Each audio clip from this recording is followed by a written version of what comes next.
Chapter 9. One whole year has passed since Cid has broken through the orange stage of his mana core. Now he's in the light orange stage and is facing Tusk, who is holding the Orb of Avarice. The reason for this is since Tusk is the most magical-orientated shadow soldier in Cid's possession, he's the perfect opponent to test out his magic skills. And with that, Cid has gotten Tusk to agree to fight him, and now they both stand face to face. Cid then surrounded himself with lightning both inside and outside, further enhancing his speed and reaction time. A streak of lightning and the ground caving in was all that was left as soon as Cid rushed towards Tusk. Tusk, seeing his little master coming, just held the orb that further enhanced his magic and said, "Hymn of protection." As soon as those words left his mouth, he was soon surrounded by a protective barrier. And as soon as the barrier was conjured, the sound of thunder was soon followed, which was produced by Cid's fist making contact with the barrier. And as they collided, a gust of wind soon spread due to the force of the collision. To some of Cid's weaker shadows, it just looked like Cid surrounded himself in electricity, which was quickly followed by thunder. Seeing their master being the main cause for such an event, they just cheered with their hands in the air. Tusk, seeing his master make contact with the barrier, said, "Hymn of slumber," which then started draining Cid of his stamina. Cid, feeling his stamina draining, just backed away. He then stuck out his hand slightly and conjured 3 large drills from the ground and started to make them spin. Due to the speed of the spinning, the black drills started turning bright red, showing just how fast it was turning. He then launched them towards Tusk, and as they made contact with the barrier, it just shattered. Tink. Shatter. As the drills made it through the barrier, 2 landed on the shoulders of Tusk, while the last one made its way through his stomach, leaving a hole that you could see through. Using mana from Black Heart, Tusk's body soon regenerated to peak condition like nothing ever happened. Tusk, using the Orb of Avarice, just started using his gravity magic, making it hard for his opponent to move. It was to the point where Cid was on his hands and knees. Cid then tried to use a bit of his gravity, making it lighter for himself.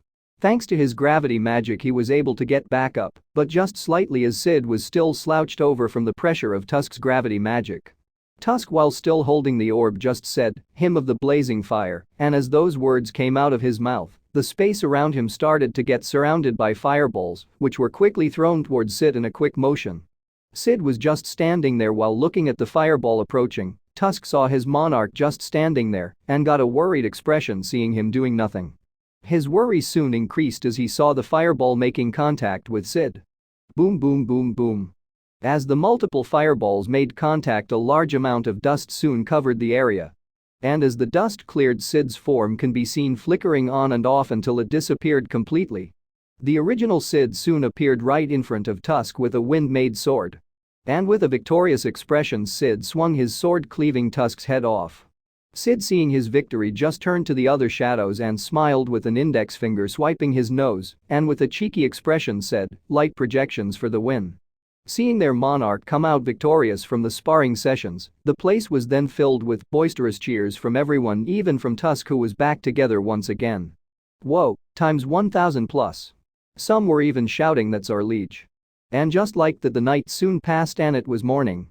The first thing Claire did as soon as she saw Cid was drag him outside. She then gave him a sword and started marching in front of him. "As your older sister, I must teach some stuff as well, so today we're going bandit hunting in the forest," she said, while holding her sword upward. She then continued, "Swordsmanship is best learned through combat experience." The Baldy was blabbering about it while indulging in dandyism. He was talking about the Scarface bandits that have been lurking in the forest recently. "And we're going to defeat them, but worry not, little brother, big sis is here for you." She then soon started bragging as we got inside the forest. "Everybody was talking about how easily I could beat your everyday bandit since I won the Young Knights competition." "You only won cause I didn't want to participate," Cid said with a deadpan expression. Which causes Claire to pout. While she was pouting towards Cid's direction, she did not noticing the bandit that snuck right behind her. And as the Scarface bandit was behind her, it spoke, "Huh, why are there brats here?" Cid and Claire were both surrounded by the rest of the bandits that came out. "What? Are they lost or something?" Another bandit soon responded, "And there's 2 of them, I bet we can make a killing with them." Hearing them, Claire gains a cold look on her face. Ever since she started sparring with Cid, she has learned to always keep a calm mindset in such situations. She didn't even let Scarface continue talking and attacked him right away, pushing him back slightly. Scarface, seeing this, just gained a slightly surprised expression. "Well, aren't you well taught? Capturing you just might be a bit of fun." He then turned to the rest of the bandits. "While I take care of this little brat, capture the other one." Claire, hearing this, just got angrier, but with gritted teeth asked, "Can you handle yourself, Cid?" Cid, while watching the entire interaction, just had a bored expression on his face and just nodded, but then he realized Claire couldn't see him as she was still watching her opponent, so he just said, "Although you couldn't see it, I nodded." Claire, hearing him, just nodded back and rushed towards Scarface and started to attack him, which caused Scarface to retaliate and attack Claire back with the same intensity. Slash after slash, both of them kept getting injured until Claire pushed Scarface's sword out of the way and sent a final slash right across his chest, causing him to fall face forward and into the ground. Seeing her opponent defeated, Claire gained a proud expression and turned back to help Cid out, but what she saw left her speechless. All the bandits were just in a pile on top of each other, with their necks slit wide open, and Cid sitting in the middle of it, with his hands on his knees and his head slightly down, waiting for Claire to finish. She then waved to Cid and with a face full of a large bright smile said, "Look, Cid, I did it. I'm strong enough to take a bandit all on my own." She just continued waving and smiling, looking at her brother, hoping to see a proud expression on his face. But what she saw was just his face with a disappointed look while shaking his head and sighing. She then gained a confused expression, and as she was about to express her confusion, she felt a great pain shoot through her back, causing her to scream in pain. "Erg." And as the pain appeared, she soon started losing consciousness. As she was falling, she managed to get a look at the figure who caused her such pain. It was Scarface. He faked his death to get Claire to lower her guard and attack at the right moment. Seeing her down and out, he slowly turned to Cid, who was looking at him with an emotionless expression while sitting on the piles of bodies. Scarface opened his mouth to speak but was quickly shut down as Cid slowly lifted his pointer finger at him. As the words were about to leave his mouth, Cid's finger turned into a light purple color and shot right through the middle of his head, killing him in one shot. Cid then slowly got up from his supposed throne of dead bodies and made his way to Claire, and as he arrived, he knelt slightly and started to heal all of her wounds. He then got up slowly and looked around the place, which was quickly followed by him slowly lifting his palm a little. His eyes then glowed a deep purple color devoid of emotions, and with an emotionless voice he said, "Come forth and serve." And as those words left his mouth, the shadows of the dead bodies soon started to shake as beings made entirely out of shadows came forth and knelt on one knee as soon as they saw their now monarch. Chapter 10. Cid, seeing them kneeling before him, gains a small smile on his face and recall his new shadow soldiers in his shadow. He then picks up Claire from the ground and puts her on his back as he gives her a piggyback ride, but instead of leaving the forest, the first thing Cid did was look around the camp of the bandits. He kept looking for any valuables until he came across a chest filled with pennies. 1 zenny in this world is the equivalent to 1 yen in Japan. So Cid was quite pleased to find 170 gold coins in the chest. 1 gold coin in this world is worth 100,000 zennies, so imagine a chest with 170 of those coins. The total would be 17 million zennies in total. Cid slowly pulled the chest into his shadow, keeping it safe there, and started walking out of the forest with Claire on his back. Claire then woke up with a bit of a daze and asked, "What happened?" while shaking her head slightly to get rid of it. "You let your guard down, that's what happened. If I wasn't there with you, you could have gotten killed or worse, sold off as a slave." Claire, hearing her little brother reprimanding her, gained a downcasted expression and put her forehead by his shoulder.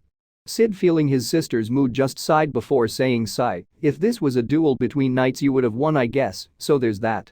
Claire just smiled at her little brother when he tried to cheer her up and wrapped her arms fully around his neck. She then moved her head, giving him a kiss on the cheek, and positioned her head on top of his, not even bothering to get off him. Cid, feeling the kiss on his cheek, just smiled slightly before going back to reprimanding her. "I hope this taught you a lesson. Since this wasn't a night duel, it still meant you could have died due to your carelessness. You have to remember, bandits have no honor. They're extremely cunning because of it. The moment they became bandits was the moment they threw away that honor they once had, so they would use every trick in the book to win. Do I make myself clear, Missy?" Claire, while still hugging her brother from behind, just hummed, saying she was listening. And while Claire was hugging her brother, she thought back to the scene of him sitting on the pile of bodies. "Just how strong are you, Cid? I wasn't even fighting the scar-faced bandit for a long time, and you already defeated all the other bandits." She then thought of the look her brother was giving her, the look of pure disappointment. While biting her lips, she thought to herself, never again, I won't let him look at me with such a look ever again. I'll be strong. I'll become strong enough that the next time he looks at me it would be with a proud look. He will be proud of the strength I gained and how far I come. Ever since that day, Claire kept to her promise and started training harder than ever. It was to the point where Cid had to stop her from overtraining herself. And with that, 2 whole years passed. Cid was seen flying in the night sky with his shadow outfit that was made out of slime. Apart from the outfit, Cid made 2 angel-like wings also made out of slime to maneuver in the air much better. He continued flying about until he ran across a bandit camp similar to the one his sister found when they were smaller, but this time it was in the middle of an abandoned town. And without much thinking, Cid tucked in his wings and dived straight into the ground. Boom! Dust soon flew everywhere. He then spread his wings, showing an imposing figure. As soon as he landed, all the bandits came out of their camp wondering who was causing such a commotion. It wasn't only the bandits who went to look at who made such a commotion. A little girl who had her mouth, legs, and arms tied soon crawled her way to take a peek at what was happening through the opening of the door where she was held. And what she saw left her in awe. Cid, using the wings, made all the dust fly away, leaving him in the middle of the crater he created. He then held out his palm as the wings on his back started to detach itself and fly into his hand, transforming into a long sword. Cid, without much thinking, just covered his sword with armament haki and sent a flying sword slash towards the bandits that started to surround him. The slash wasn't even made out of magic, it was purely made out of his physical strength and expert swordsmanship. The slash just cut apart anything it made contact with. Every human was soon bisected in half. Seeing some manage to escape the slash, Cid took a step forward as he disappeared from everyone's view. He then appeared in front of a bandit and swiped his sword downward in a beautiful arc. He took another step and disappeared once again, appearing in front of another bandit, repeating the same movement with grace and beauty. And when he was finished, he just swiped his sword, clearing it of any blood left in the blade. And with that, all the leftover bandits soon gained a straight line from the top of their head to the bottom of their crotch, perfectly symmetrical. Which was quickly followed by them being spilt in half and blood flowing everywhere. Feeling the presence of a kid near a building, he made his way towards it. And as he made his way, his eyes gained a bright purple hue as he said, "Come forth and serve." Which caused all the shadows of the bandits to appear before him and go inside his shadow, increasing his ever-growing army. And when he opened the door to the building, all he saw was a blonde little girl tied up looking at him with stars in her little eyes. Cid just smiled slightly as he bent down and untied the girl, setting her free. He then turned around to walk away, but was stopped by the little girl, who grabbed his long coat and said, "Wait, mister, who are you?" Cid just smiled at her as he held his sword forward and made it jump on his back and turn back into black angel wings. He then spread his wings and said, "You can just call me Azrael." And with that, he flapped his wings and got out of there, since he already collected all the treasure the bandits collected while he was untying the girl, who was known as Rose. Chapter 11. Okay, I can't really find out when Cid saved Yukam, but it's said that the stylish bandit slayer saved her from getting killed by her fiancé, so Cid was still using that persona, which means he still hasn't met Alpha. This means he still hasn't become a shadow, which is why he saves Yukam when he's 9, something I made up. This is for any future questions about Cid and what he did before he officially became a shadow. Ever since Cid has gotten money from bandit hunting with Claire when he was 6 years old, he grew to enjoy it and would sometimes go and hunt them just to see his stacks of coins grow. 3 years later, as it kept growing, Cid had accumulated 100,000 gold coins, which if you convert everything into 10 billion pennies. Just from hunting bandits alone, keeping all their gold coins and not wasting a single coin for 3 years. When Cid finished counting all the coins, he couldn't believe just how much money he had. He even had to question how the original Cid was so poor and desperate for money that he willingly turned himself into a princess's dog. It's been a year since Cid saved Rose, and during the year Cid has been trying to master his usage of armament haki. Cid can be seen standing in front of the tree with his fist close to his chest and his eyes closed, concentrating on haki's flow. He guided the haki to his fist and punched the tree, and as his fist made contact, the tree exploded outward instead of caving in and breaking. Seeing the trees in pieces, Cid just looked at his fist and thought, so this is Ryu, awesome. And just as he finished his practice, he noticed smoke in the distance. Seeing the smoke, Cid just put on his slime suit on and made his way towards it. Meanwhile, in the village, you can see a bunch of beastmen running around and killing all the dire wolves and spirit foxes. Fox and wolf, man and women, young or old, can be seen running around for their lives, but they didn't make it far as a beastman soldier from a neighboring clan soon appeared, killing everyone in their way. Jeton and Yukam can be seen crouching down, all bloody and dirty. Jeton was seen holding his bleeding arms with gritted teeth and cursed, damn it all, if only I had been stronger, I would have been able to protect everyone, to protect our village. Jeton then lowered his head slightly. I'm sorry. All I could do was take you away and run away. Yukam then tried to comfort Jeton. You don't need to apologize, Jeton. The only ones to blame are the army and soldiers who attacked us. We had no chance against these numbers. That just made Jeton snap. Shut up, if I had more power, I wouldn't have lost anything, I would have been able to protect it all. Jeton then stood up slowly as he had a hand over his eye. Yukam then softly asked, Jeton? Which prompted Jeton to say, sorry, but please understand, Yukam. It's a fact that we lack strength. Jeton then took a bottle of pills and held it in front of Yukam, and as he held it, he started yelling once again, that's why I suggested that everyone take this medicine to gain immense power. If we gain the cult's protection, we will be able to make it through any strife. Yukam, backing away in confusion, started asking, medicine? Cult? What are you even talking about? But Jeton didn't even bother to answer and just continued shouting, it's all her fault. She rejected the medicine, so everyone followed her, but don't worry, that won't happen again. Because I've already murdered her, I snuck in the chaos and sent her head flying. But you're a smart one. So I'm sure you'll understand, right? That was the only way to protect you. Seeing her backing away, Jeton just grabbed her shoulder and tried to forcefully feed her the red pills, and with a crazed look he said, now, take it, let's avenge our village together, we'll kill every single one of them. Yukam just pushed Jeton off of her and shouted, no, enough, stay away from me. Yukam then quickly turned around and started running as fast as she could out of there. Jeton just crouched down, picked up his katana and said, so you're making the same mistake as your mother then, huh? So you're also rejecting this power? As Jeton yelled, he swung his sword toward Yukam's back, which caused blood to splash everywhere. And as he kept slashing at her back, he kept saying, if you don't want anything robbed from you, you have to rob from others, why can't you understand this? Yukam was then on the ground begging him to stop until she heard a voice from the sky. Well, what do we have here? This isn't a very gentleman thing to do, hurting a beautiful lady like this. And with that, Yukam lost consciousness. The first thing Cid did was kick Jeton off of Yukam. He then looked around and saw that everyone from the village was murdered, which prompted him to gain a cold expression. He then called out to his newly acquired shadow soldiers, you guys have been training with Igris inside my shadow dimension for a while now, it's time to show me what you've learned. Shadows of all the bandits he killed over the year then spawned all over the battlefield and rushed to the army of beastmen and started attacking them, killing everyone their Legion Monarch saw as an enemy. Jeton, seeing this, just gained a scared look and went to grab the bottle he dropped when Cid kicked him, but was stopped by Cid's foot that came stomping into his hand. Arg!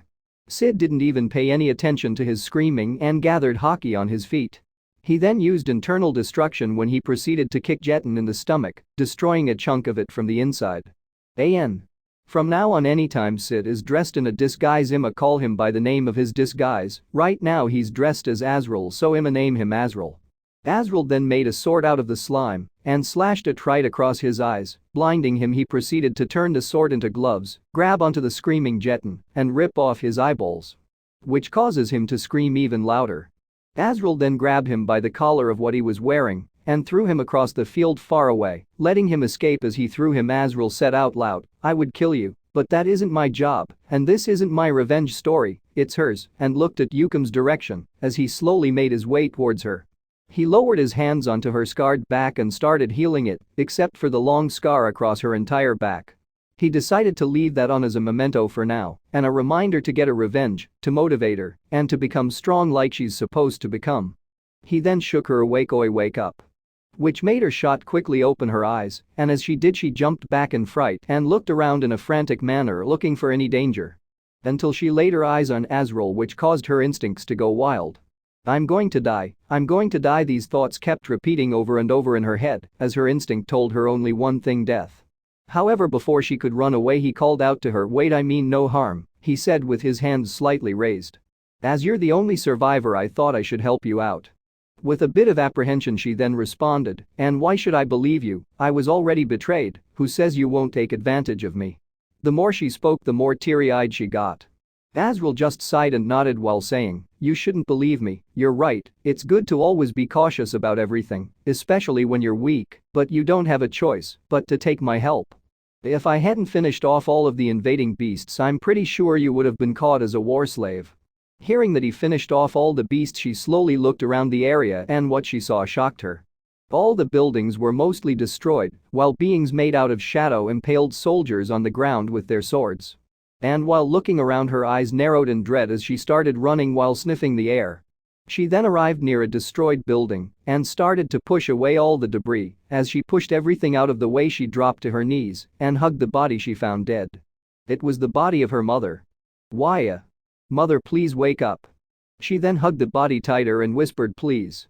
After a while, she let out a bestial roar into the sky, which was accompanied by an outward explosion of magic due to her distress. While hugging her mother, she roars, "I'll never forgive you, Jeton." Azrael then appeared behind her and put a hand on her shoulder to calm her down and somewhat comfort her. Which worked. "Why don't we give her a proper resting place so we can talk?" Azrael said while looking down at the body of Yukum's mother. Yukum then nodded sadly, picked up her mother's body and took it to the top of a hill overlooking the destroyed town. Azrael then used his earth magic to make a proper coffin for her, and when he did, Yukum just looked at him in disbelief, not expecting him to be able to possess such abilities and manipulate the earth like that. After getting over her initial shock, she laid her mother's body down in the casket. Manipulating the earth once again, Azrael closed it, and as it closed, he dunked it into the ground and put up a tombstone that said, "Yukum's mother, rest in peace." He then manipulated the elements of water, earth, and life to make beautiful flowers to show his respect for the dead and put them on top of the place she was resting. Yukum, while looking at the tomb, just looked at him and with a bit of suspicion said, "How do you know my name? We never introduced ourselves." "Ah shit," Azrael thought, and with a bit of quick thinking he said, "When the dire wolf beastkin was about to finish you off, he said your name before I stopped him." Yukum found the scenario of such a thing likely and nodded her head, accepting his story. "Since you're the only one left alive." He then looked around the entire village with cold eyes which started glowing a bright purple color and said, "Come forth and serve." And with that, every beastman and woman shadow started to come to life and drop to one knee, showing their respect to their now monarch and liege. Cid just let the kids and old rest in peace, not even bothering to call them forth. Chapter 12. Since you're the only one left alive, it's going to be tough for you to even get started on finding a place to live. So how about an invest in you and we can plan out your future, Azrael said to Yukum, who was sitting down near her mother's grave and looking over her burned village. Yukum just nodded, feeling lost on what to do next, since she doesn't have any money or residence, since her whole village is destroyed. The shadow soldiers then came marching from the village with a bag over their shoulder, and as they marched, they made their way towards Azrael, dropping the bag by his feet and kneeling while looking up towards him for praises. Azrael, seeing them, just rolled his eyes at their exaggeration and said, "Good work," which caused the shadow soldier to beam with happiness. And with that, they went inside his shadow, happy at being praised by their monarch. Yukum, seeing all this happened, just stood there in shock. Just who is this being and how strong is he truly to possess such unearthly abilities that are out of this world? While looking up at him, she asked hesitantly, "Just who are you?" While still looking at the village, he answered, "You can just call me Azrael, and that's all you need to know. The time is not right for you to know anything else." Azrael then looked at the bag in front of him and said, "This is for you. In there are all the zines in the village. There should be more than 1,000,000 zenas in the bag. It should help you out when you need it." Yukum then looked at him in surprise, "Are you seriously giving all of this to me?" "Why? Like I said, it's an investment. I might need your help in the future. As for what to do with all that money, you could go to the lawless city and buy a building, buy some girls, turn it into a brothel, and make even more money. You don't even need to be a prostitute yourself, you could just get other girls to sell their bodies, and you could be paid for it." Yukum just continued looking at the money on the floor, and the more she thought about it, the more she liked the idea and decided to agree. "And while the other girls make money for you, you could spend the rest of the time training yourself, so you could get your revenge on the dire wolf beastkin," Azrael said, pointing Yukum towards the profession she was going to have if Azrael didn't intervene. And as Azrael finished speaking to Yukum, she just looked at him wide-eyed, "He's still alive? I didn't kill him so you could get your revenge on him in the future, that's why I left that scar on your back as a reminder. I'll fully heal it when you accomplish your revenge." Yukum, hearing him, then gained a determined expression and expressed her thanks. "Thank you for letting it be me that gets to kill him in the future." Azrael then said, "Come forth, Scarface." A being made out of shadows and a face with a large cross-shaped scar by its eyes then appeared from underneath Azrael in a kneeling position awaiting for his orders. Azrael then pointed towards Yukam, "Protect her until she finds a place where she can safely store her money and a place to stay." Scarface nodded as he then stood up, grabbed the bags full of coins and sunk into her shadow. Yukam then looked at her shadow in fascination while looking at the purple eyes looking at her from inside it. And as she stood up from her mother's grave, she gave Azrael a deep bow expression her thanks. "Thank you for giving me such an opportunity. I'll do everything in my power to make it up to you." Azrael just nodded and sent her towards the direction of the lawless city. While looking at her disappear into the distance, Azrael then looked back toward the village and started walking toward it. And with cold eyes which started glowing a bright purple color, he said, "Come forth and serve." And as he took a step forward as he uttered those words, beastkins made entirely out of shadows started to come to life.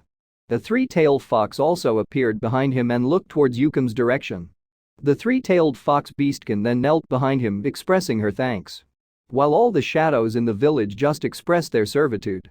Azrael didn't even bother to call forth the children and elderly into the mix of shadows in order to let them rest in peace, as they had no use for him. He then called all the shadows into his own shadow, except the three-tailed fox woman beastkin. He then turned towards her direction and saw her standing straight and said to her, "Since your daughter's name is Yukam, I shall name you Yukaham." As soon as Azrael named her Yukaham, she grew another tail behind her back, enhancing her strength, making her a four-tailed fox. Yukaham then bowed down, expressing her gratitude once again with a soft smile, and got pulled into his shadow. Azrael then looked towards the lawless city's direction with a pondering expression before summoning Kaisel beneath himself. Kaisel whipped its long neck into the sky and let out a roar, signifying that it was about to take off, and with a flap of his wings, he took off into the sky, going into the direction his monarch directed.